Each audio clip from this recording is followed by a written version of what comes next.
What's the difference between a Pinot Grigio and a Pinot Noir? They're both wine, right? Be a connoisseur of stressful thoughts.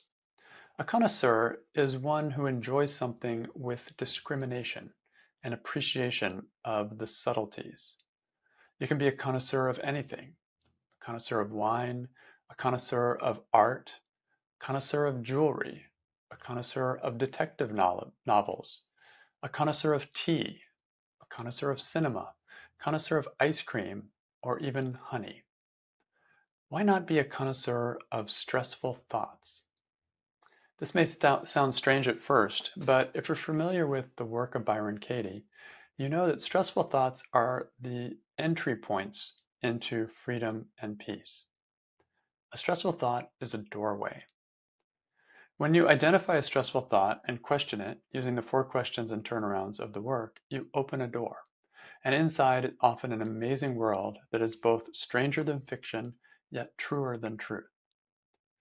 Through the doorway of stressful thoughts, the mind can find what it's really looking for, itself. It's a very strange kind of meditation if you think about it. We start with stress. We start with the opposite of peace. We look there first. But these stressful moments, stressful situations, stressful thoughts, stressful beliefs, these little experiences of stress are literally the doorways to going, when you go through them, you will find the peace that you're looking for. So that's how the work of Byron Katie works. So why not become a connoisseur of these doorways? Of course, this is an art, just as being a connoisseur of wine is an art. The connoisseur never thinks all wines are the same. A connoisseur is fascinated with the subtle distinctions between one vintage and another. Each one offers something different to the wine connoisseur, and each stressful thought offers something different to the connoisseur of the work. One of the things you'll find early on when people are learning to do the work is they think, oh, I've already done this. Oh, this is the same as before. Oh, yeah, I've been down this road before. No big deal. And they just stop doing the work.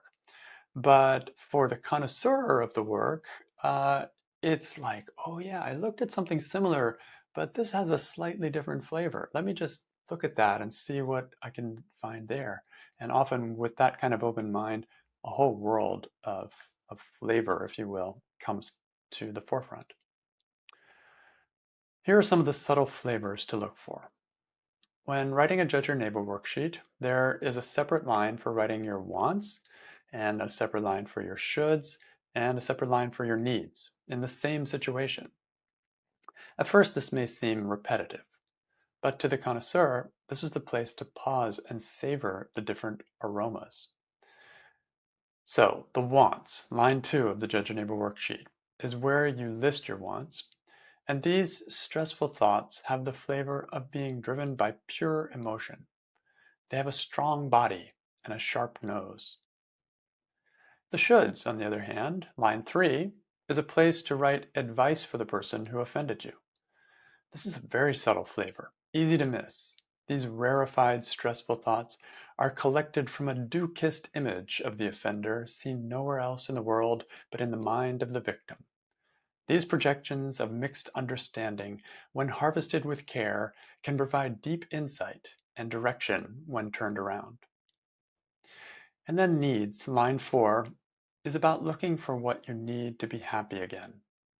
These nectarine, stressful thoughts hold the key to forgiveness and to unlocking the heart again. The mind believes that the other person holds the key. When you write these thoughts and question them, the spell is broken and the way to happiness opens. Sure, you can write the same thing on each line, just as you can eat ice cream without noticing other than it's cold and it's sweet. But if you have a connoisseur's mind, you may enjoy reveling in the subtle distinctions between the wants, the shoulds, and the needs when you're writing a Judge Your Neighbor worksheet.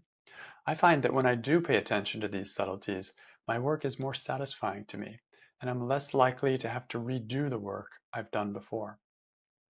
If you want to become a connoisseur of the work, you are cordially invited to join us for a 9-week online stress tasting course called the Work 101. And I'll end with a quote from Byron Katie's book, Loving What Is. If you catch yourself thinking, I want blank, write it down. Otherwise, prompt yourself by focusing on exactly how you would improve the situation or the person. What would make it perfect for you? Write in the form, I want blank. Play God and create your perfection. Thoughts in the form of so and so should or shouldn't are next.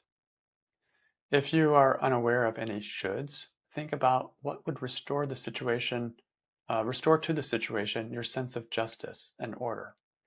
Write down all the shoulds that would make it right. And I need is where you can bring the situation back in line with your sense of comfort and security. Write down your requirements for a happy life. Write down the adjustments that would make things be the way they are supposed to be.